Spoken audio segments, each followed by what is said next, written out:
AITA to tell my father that I didn't care if his stepson died, even if I lost my relationship in the process. I've been called a sociopath twice in the last 10 days. Once by my girlfriend's mother through a wall, loud enough that I was meant to hear it. Once by my father's sister in a text message that used the word clinical like she'd looked it up specifically. I'm not a sociopath. I know what I am. I'm someone who spent the first 16 years of his life being told how he was allowed to feel, and then spent the next 12 years very carefully deciding never to let that happen again. That decision has consequences. I'm living inside them right now. I'm going to tell you the whole thing, not because I need validation. I've stopped needing that from people who weren't there. But because I've been carrying this for 10 days and it needs to exist somewhere outside my own head. My mother died when I was 3 weeks old. Blood clot. Fast. My father, from what my Uncle Garrett has told me over the years, was devastated in the specific way that some men get devastated, quietly, completely, and then sealed over so thoroughly that eventually the devastation becomes the floor of a new personality rather than something you can point to. By the time I was old enough to have memories, my father was functional, present in the physical sense, there. But the quality of his attention was always slightly pointed away from me, like I was something he was managing rather than someone he was raising. When I was 8, he met a woman called Sandra. Sandra had a son. His name was Ryan. He was 9. And from the first weekend he spent at our house, I understood, with the particular clarity that children have about these things, that something had shifted in the architecture of my home, and I was no longer in the center of it. I want to be careful about how I describe Ryan because I've spent a long time trying to understand him as a person rather than just as what he did to me. He wasn't a cartoon villain. He was a boy who had his own damage and had learned to manage it in a specific direction. That direction was me. It started small, the way these things always do. The comment that could be a joke, the shove that could be an accident, the way he'd clock where I was in a room before he decided where to position himself. By the time we were 11, it wasn't small anymore. I won't go through every incident. There are too many, and some of them belong to a version of me that was too young to have had to experience them, and I don't put that version on display. What I'll tell you is the shape of it. Ryan understood early that if he could get there first, if he could be crying or injured or visibly distressed before I'd had a chance to say anything, he controlled the story. He was very good at getting there first. My father was very good at believing the first story he heard. I spent years trying to understand whether my father genuinely believed Ryan's versions of events, or whether he believed them because believing them was easier. It took me until I was about 25 to understand it was neither. He believed them because Sandra believed them, and my father had decided somewhere along the way that keeping Sandra was the priority around which everything else had to organize itself, including me. That's the part that took the longest to name. Not that he was weak, not that he was conflict averse, that he was actively choosing. Every time he looked at Ryan's version of events and accepted it, he was making a decision. Every time he looked at me and found something to criticize, he was making a decision. He was protecting an investment, and I was the cost of it. I was 11 years old, and I was the cost. The specific incident that ended it happened when I was 16. Ryan had been escalating for months, bolder, more confident. I found out later, much later, through someone who'd been at the school at the time, that he'd been telling people I was unstable, building a narrative, the way he always built things, quietly and in advance. He told my father I'd threatened him, physically, with enough detail that my father called the school. There was a meeting. My father sat across a table from me and a vice principal and didn't once look like a man who doubted what he'd been told. I was cleared. A teacher had seen something that contradicted Ryan's account directly. The timeline didn't work.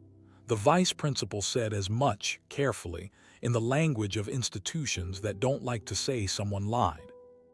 We drove home in silence. I waited. I thought, this is it. This is the moment he says something. He pulled into the driveway, turned the engine off, sat there for a moment. Then he said, "I don't know why you make things so hard in this house." That was it. That was the whole thing.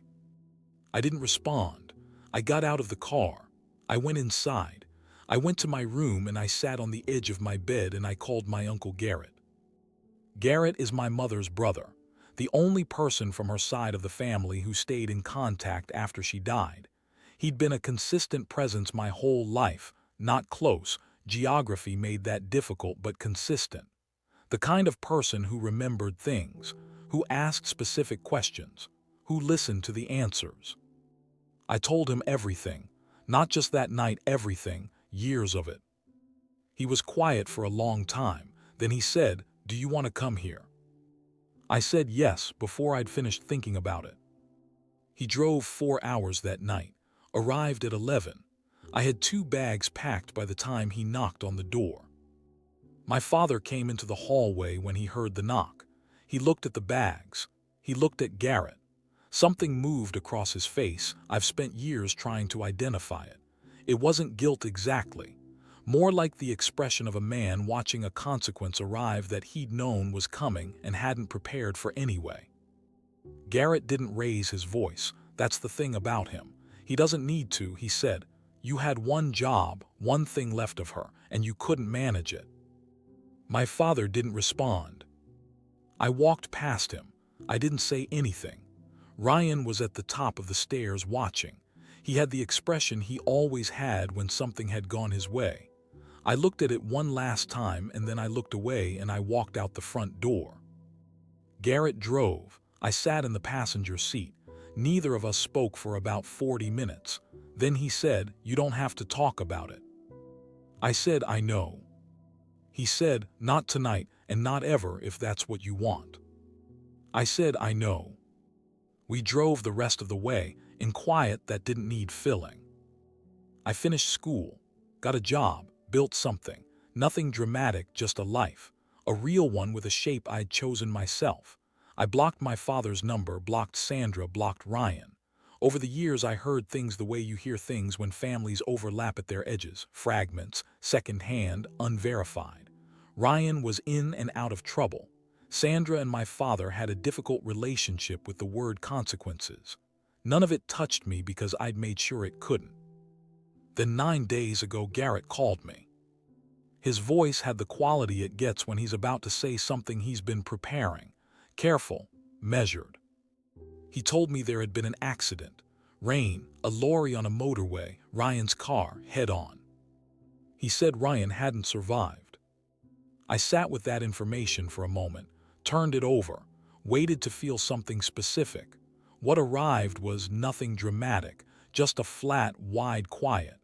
The kind that isn't emptiness but isn't grief either. Garrett said, "Your father has been trying to reach me. He wants to talk to you." I said, "Okay." Garrett said, "You don't have to." I said, "I know, I'll think about it." I thought about it for 2 days, then I unblocked the number. My father called within the hour. He sounded broken. I want to be accurate about that because it would be easier to tell you he sounded manipulative and leave it there. He didn't. He sounded like a man who had lost something and didn't know what shape his world was anymore. His voice had a quality I hadn't heard before, smaller, the competence gone out of it. He said Ryan's name several times. He talked about the accident. He talked about Sandra. He said more than once that he needed me, that I was his son, that whatever had happened between us, he needed his son right now. My girlfriend was in the room. I hadn't asked her to leave. I listened to all of it. Then I said, "I'm sorry you're going through this." He said he was your brother. I said he wasn't. He said he was family. I said he wasn't that either. He started to cry, real tears, I could hear it. And underneath the tears, just beneath the surface, the old pattern starting to reassemble, the language shifting, words like difficult and never made it easy appearing at the edges. The grief was real, and he was using it. both things simultaneously, without apparently being aware of the contradiction. I said, I don't have anything for this. I'm sorry that he's gone. I genuinely am, but I don't have grief for him and I'm not going to perform it. He said, he's dead. How can you not care? I said, I care that you're hurting. I don't care that he's gone. Those are different things. My girlfriend made a sound. I didn't look at her. My father said something I won't repeat. Then the call ended. My girlfriend didn't say anything immediately. She sat down, folded her hands, looked at the wall the way people look at walls when they're trying to process something they haven't got the framework for yet. That night she said she needed space, packed a bag, said she was going to her mom's for a few days, kissed me on the cheek in the automatic way of someone doing something because it's what you do in that moment, not because it's what you feel. A few days became a week. We spoke occasionally, careful conversations. She said she loved me. She said she was struggling with what she'd seen. She said she kept trying to reconcile the man who remembered how she took her coffee with the man on that phone call. I told her they were the same man, that the phone call wasn't a departure from who I was, it was the explanation for it. She said she understood that logically. After a week, I drove to her mother's house. I want to be clear about why. Not to fight, not to beg, because I'd had 7 days to think clearly and I knew what I needed to say and I wasn't going to say it over a phone. She came to the door. We sat in her mother's front room. Her mother stayed in the kitchen, but I could feel her presence in the way you feel a specific kind of attention from behind a wall. I told her I'd been thinking about what she'd said, about struggling to reconcile the two versions of me. And I'd realized that what she was describing, loving the good parts, finding the hard parts unlivable, was something I recognized. Not from her specifically, from a pattern I'd been watching my whole life. She started to say something. I said, let me finish. I said, a person who loves you doesn't get to choose which version they're present for. You don't get to show up for the coffee and the remembered snacks and then need space when the thing that made me comes to the surface. That's not love. That's comfort. And I've spent my whole life watching people choose their own comfort over the actual human being in front of them. I'm not angry at you for it. I understand it. But I'm not able to be in a relationship where I have to manage which version of myself is allowed to be visible. She said, that's not fair. I never asked you to hide anything. I said, you went to your mother's for a week. She was quiet. I said, you're a good person. You were good to me. But when something real happened, you needed space from it, from me. And I understand that. I just can't build something permanent on that foundation. She said she'd been speaking to her therapist. She said she thought I needed therapy too, that what I was carrying was too heavy to carry alone, that the way I'd spoken to my father on that call wasn't strength, it was armor, that there was a difference. I said maybe, but I know what I want. I know what I feel and I know what I don't feel, and I'm not going to sit in a room with someone and be told that my responses to my own life are symptoms. I spent 16 years being told how I was supposed to feel. I'm not doing it voluntarily now. She said, that's not what therapy is. I said, I know what it is. I'm telling you I don't want it, and I'm telling you that's okay. I'm allowed to know myself well enough to make that call. She said, and if that leaves you alone? I said, then I'm alone. She cried. I stayed until she stopped. I didn't hold her because that would have been cruel, the wrong kind of comfort from the wrong person at the wrong moment. I said goodbye to her. I nodded toward the kitchen, then I left. I drove home. I sat in the car outside my building for a while, not thinking specifically, just sitting. I waited to feel what people expect you to feel in those moments. The doubt, the second guessing, the wondering if you've made a catastrophic mistake. What I felt was quiet. Not happy, not relieved, not certain in the shiny way that certainty gets described. Just quiet. The specific quiet of someone who has stopped performing a version of themselves for an audience and is sitting alone with the actual one. I've been called a sociopath twice in 10 days. I'm not. I know I'm not.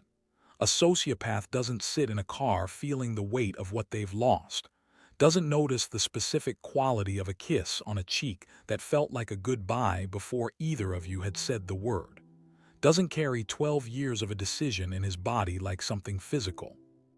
I feel things. I feel them precisely, and I feel them quietly, and I don't perform them for rooms that haven't earned them. That's not a disorder. It's just who I am. So am I the a-hole? For telling my father I didn't care that his stepson died when I genuinely didn't. For ending a relationship with someone who loved me because she needed space from the hard version of me. For deciding I know myself well enough to not need a room and a professional to tell me how to process my own life. I'm not looking for absolution. I've stopped needing that from people who weren't there. I just needed it to exist somewhere outside my own head. It does now. Hey dear listeners, this is Talks from the Net. Thanks for listening. If you like the content, then please like, share, and subscribe to my channel for more stories. You can also find me on Spotify, Instagram, and Facebook too. See you on the next video.